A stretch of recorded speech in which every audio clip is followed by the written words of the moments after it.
two really big potentialities here. One is that you're not confident in who you are and expressing that authentically. And the other potential component is that you're still uncertain of who you are. So you can't possibly express who you are if you're not really certain of who that is. First, addressing why do I feel like I'm not confident? Why do I feel like I don't know who I am?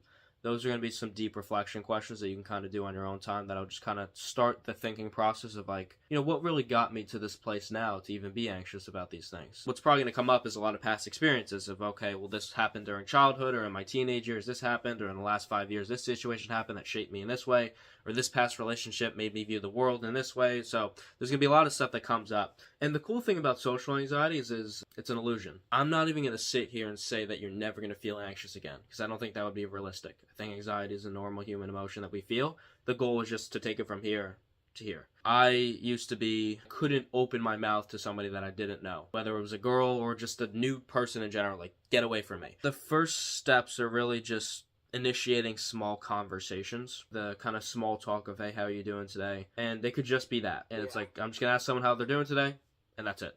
That's the end of the conversation. Then you can kind of work your way up to like, oh, like, what do you do for work? But even now, for me, I went from complete introvert to extrovert, but I'm still both. The introverted part of me has not gone away. It's a part of me. So I'm still very introvert. I love spending time by myself. I love my alone time. But I also love meeting people now, which I didn't love before because, I was anxious. And so the really core thing to understand here is it's I think you already know this. It's not that you don't want to meet new people and that you don't like people. Sometimes people use that as a guise, but it's more of like, okay, like, I just can't get myself past this barrier to be able to do these things. I still get anxious sometimes meeting new people. I made it a point for like a week straight to just go up to people in the gym and just have conversations, ask them what they do for work, maybe make a new connection, friend, who knows. Going in with no expectations. So that's the other thing that's important with all your social interactions. There's no expectation. Like, no, I'm going up to this person I think is attractive. Like, I need their number. It's like, hey, and so here's where the self-worth dynamic, you could say, comes into place. A lot of the times we're looking at our social interactions hoping that people are going to like us,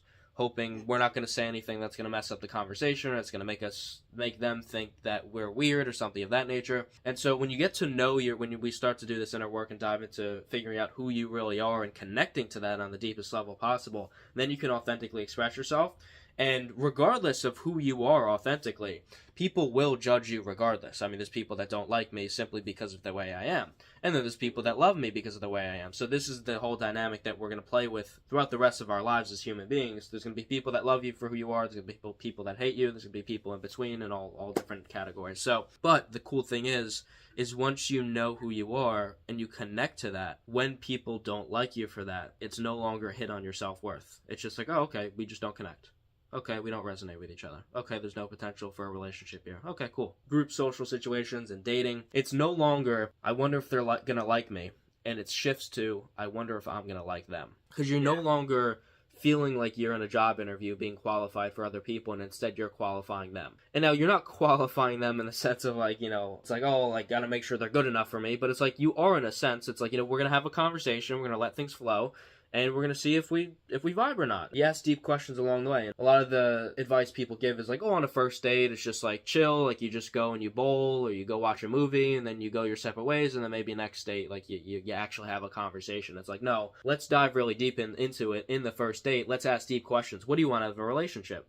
What are your values? Like, these are questions to be asked on a first date if you want something long-term. What this does is it gives you an opportunity to see if this person has any depth to them. Because some people are going to not be able to say anything, not because they have a lack of confidence, but because they've never thought about these questions in their entire life. And then you can think to yourself, okay, this would probably, if I didn't ask these questions, simply be a relationship in which we're unconsciously using each other. That's what most people's romantic relationships are, them just using each other for sex and attention. People don't even know that they're doing this. It's not like it's an intentional manipulative tactic where it's like, I'm going to use this person for sex and attention. It's like, no, it's just, you just happen to be doing this. And you think there's so many people that genuinely believe that they're so in love with the person when you're really just in love with the things that they're doing for you. And they're not even doing that much for you. They're ticking off maybe like 2 of the needs boxes where you have the other 10 unmet. If you have 2 needs met, in all your past experiences, you've had 0 needs met. 2 needs met is a lot more than 0. So you kind of settle, and it's like, okay, well, no need to find someone who meets everything. So anyway, I did this in plenty of my dating experiences. Okay, she ticks these boxes, but there's these two things that she does, and I can't get over. Like, for example, one of my last ex-girlfriend would vape all the time. And, she was addicted to it, and she didn't love doing it, but she wasn't really taking the actions to actually try and quit, even though she said she was. And so it's just like, it was something I could never get over. For a romantic partner of mine, it's just like, it's disgusting for me to look at them and just constantly smoke it all the time. So for me, that was a value of mine that couldn't be compromised. So it didn't really matter, because here's the thing. At first, I was like, okay, I need you to quit this for me. I went about it the wrong way. You can't force anybody to do anything. Not that I forced her, but I kind of convinced her to.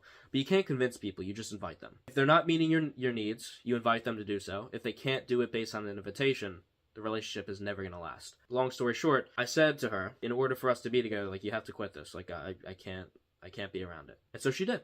She quit it for about 2 months, and then it got to the point where she's nagging me. And she's like, oh, I'm with my friend, and, like, they're asking me to vape, and blah, blah, blah, this and that. And then it got to the point where I was just like, I don't even care anymore, whatever. But I was deluding myself. Of course I cared. I didn't just compromise on my value, although that's what I did. And so she started doing it again. And I could never look at her the same. That was one of the 10 billion reasons as to why my relationship with her didn't work. But it was just one of those things where it's like, you can never, once you know what your core values are, you can never compromise on them, no matter what. Key point that I learned from one of my mentors is there's flexibility in relationships, but there's never compromise. People say all the time, again, general self-development advice, you got to compromise for your partner. Like, you got to do, no, never compromise. Now, again, that doesn't mean you can't change a behavior because your partner doesn't like it, but it needs to align with your values. One of my coaches gave a beautiful example of this. He's like, okay, in relationships, it's like most people, their arm, like, think about it like your arm. Your arm is here, and what you would need to do in order to compromise and satisfy them would be you going like this. Like, my arm doesn't go anymore that way, but, like, in order to satisfy them, I have to. I'd have to compromise on my values, and what would happen eventually? If I keep going enough times, I'm going to break my arm. And so what? The relationship breaks. And he's like, well, so that's what compromise is, when you keep trying to extend your arm this way when it's already fully extended. What flexibility is like this. It's like, okay, I'm here. Right now you need me to be here. Okay, we can kind of move around. This is in my value range. Asking yourself that really deep question. It's a big one of who am I? And you're going to probably have a lot of stuff come up. A little uncomfortable. Some of it's going to be, but here's the cool thing is sometimes when you first ask the question, it's like, who am I? Oh, I don't know. And see, here's what I've noticed. When we say, I don't know, or I can't, or I'm struggling, the word choice we use really influences the behavior of our brain. Some of the guys in the group will, in asking a question or dealing with something, they'll say, oh, I just can't do. I was on a call with a guy the other day who was actually struggling with social anxiety. He's like, oh, and I was telling him about my transformation with it. He's like, oh, I can't do that. It's like, do you see what you just did there? What you did is take the very possible idea and instantly made it impossible. Because here's the thing. If you tell yourself, I can't do this, our brains are incredibly creative. But if you're going in with the mindset of, I can't do this, your brain is not going to have any capacity to come up with any creative ideas of how you could potentially do it. Because you're immediately telling yourself it's impossible. So why would your brain waste its resources thinking about an idea of how to do this if you believe it's impossible?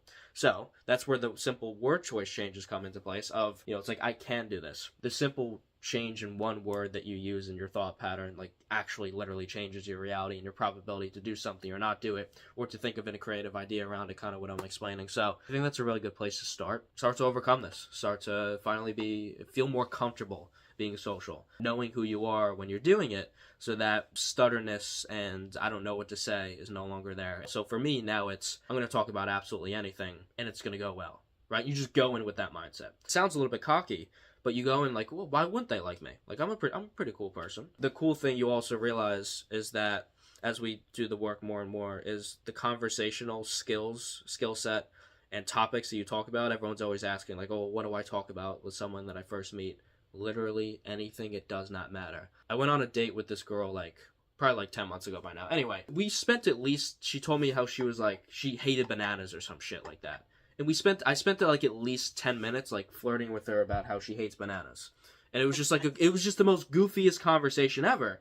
Like, oh, you're just talking about bananas. Like, what a fucking boring conversation topic. But we made it interesting. The cool thing is you can literally make any topic interesting as long as you're into it. But if you're thinking, I don't know if I should make a joke about her not liking bananas. Maybe I'll look weird. Now you're in the territory of, okay, now you're screwing yourself. But if you're just like, let me make a joke about the bananas and go from there, then you just go. Everything flows a lot more easily. But obviously this comes with time. Because sometimes we think like, okay, I need to build what they call it in psychology is rapport, meaning just building trust and connection with somebody.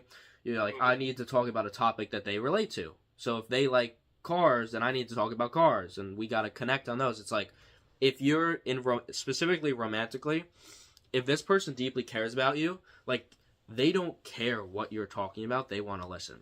So I'll give you an example. I talk to my girlfriend all the time about my, like, certain new ideas I'm thinking about in terms of self-development, new things I'm experimenting with, certain conversations I had with clients and some of the guys in the group, and she's just like staring at me. Like, she just loves to listen to me talk about it.